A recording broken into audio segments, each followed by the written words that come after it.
Okay, so hi everyone.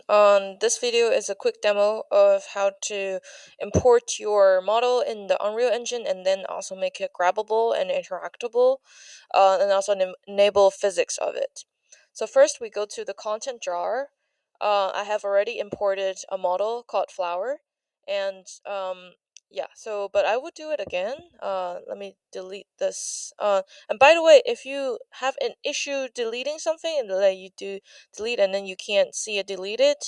Unreal Engine kind of does this things from time to time where it's kind of like getting buggy. So all you need to do is just restart the engine, literally. So I'm gonna restart the engine right now. Okay, so welcome back. We have restarted our computer, and I actually dragged the models that I scanned into this. I created a new folder under my Unreal Engine project.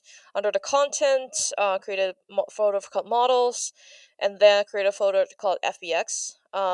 Technically, I could also put it in scanned, but that's another like folder, like model folder. I put it in FBX and I copy the FBX file um uh, uh and the texture file into the FBX file. So into the FBX folder. So I would recommend you to kind of keep your folders in the keep your material assets in the project folder together because you kind of don't want to don't know where it goes, and then like it's also useful later when you want to re-import them, especially when you edit the textures and then you need to import, and then it's easier to keep things together. But basically now under the flower, and then we had um, uh, the flower folder that is also imported here. The flower mesh is already here. Because when I was importing it, when I put the files in the Explorer, it automatically asked me whether I want to import into the folder.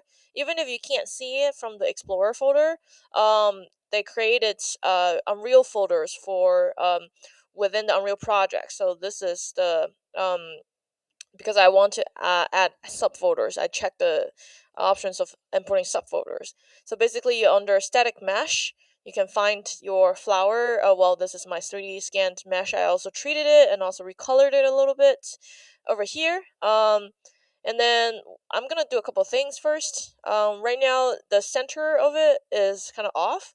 So I'm gonna go to modeling mode, and then in the X form, transform and conversion, I'm editing pivot point. Just gonna move it kind of like around the center ish.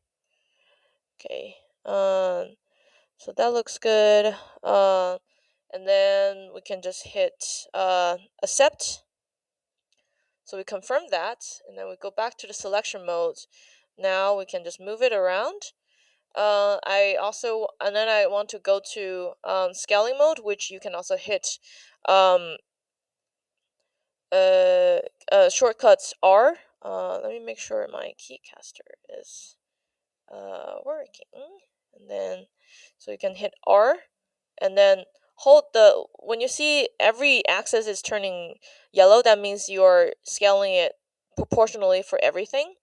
And if you want to scale it in not in this like increment, but in a more like subtle way, you can go to on this roll. You can see that there's a couple things that are turning blue and a couple things that are not. So this is like snapping. So basically, you can snap whether you are dragging things or you are rotating things or scaling things. So if you uncheck that, you can scale it like very smoothly. And if you check that, but you can also change the increments. So for example, I change the increment to like 0.1, so it's still snapping, but it's in a much smaller increments. So now I want to move it kind of like to this table. And what we want to do is we want to make this thing grabbable. So right now this is a static mesh. Like this is a static mesh actor. So it's not very easy to make it grabbable. So what I want to do is actually I want to import a basic under here, like quickly add to the project basics actor. So I want to add an actor here. I would name it. Click it, and then like I can hit F2 and then rename it as flower actor. Let's say. And then I want to quickly move it to where this flower is at. Flower actors here. So what I can do is over here, this is where I want my flowers at. Under the details, transform, location, I right click that, copy.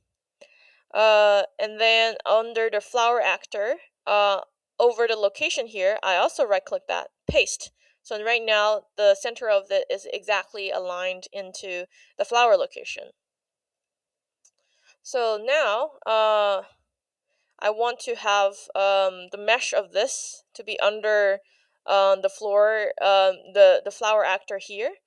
So what you can do is actually just like directly drag that static mesh under the default scene root here.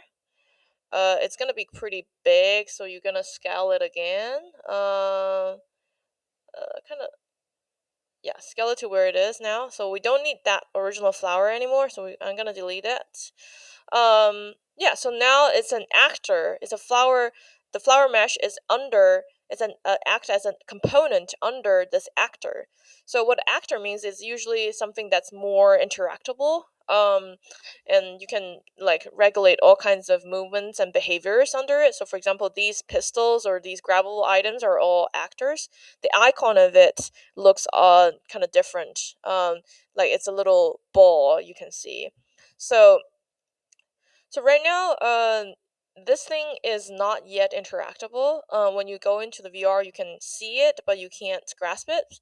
So what we're gonna do is if you're using the VR template, which I would encourage you to use it, and if you're not using it, I will tell like there's another video that will show you how to migrate your scene into the VR template. So now you select the flower mesh, and then you hit add, search grab, and then you can hit grab component, and then you could just click and then confirm that, and now you have a grab component. So now let's go to the three dots, go to VR preview, and then let's check that out, how it looks. So I'm gonna click that, and then I'm gonna, okay, so now you're seeing what I'm seeing here. So I can push the right controller, the joystick forward, and then to grasp it, and then yeah. So now if you so if you sort of hold the your middle fingers and the other three fingers here, you can just like grasp it like that. Yeah, so right now it's graspable, but you see it's not, it's just floating in the air. And then while these, they have physics, they can like fall down, and then like you can move them around.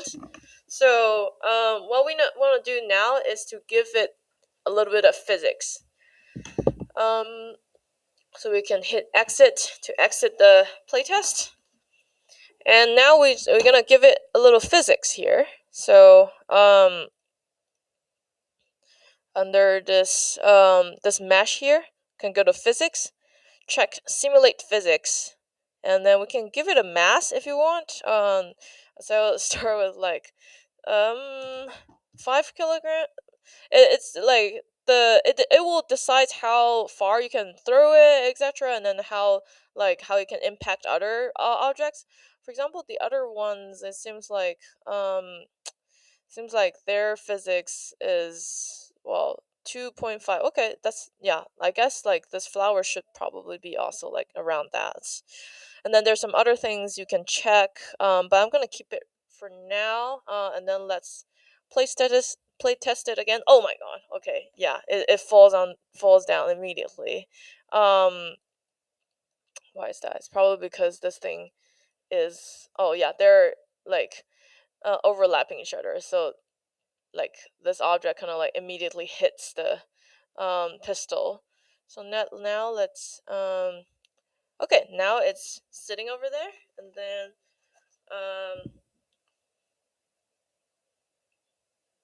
can just like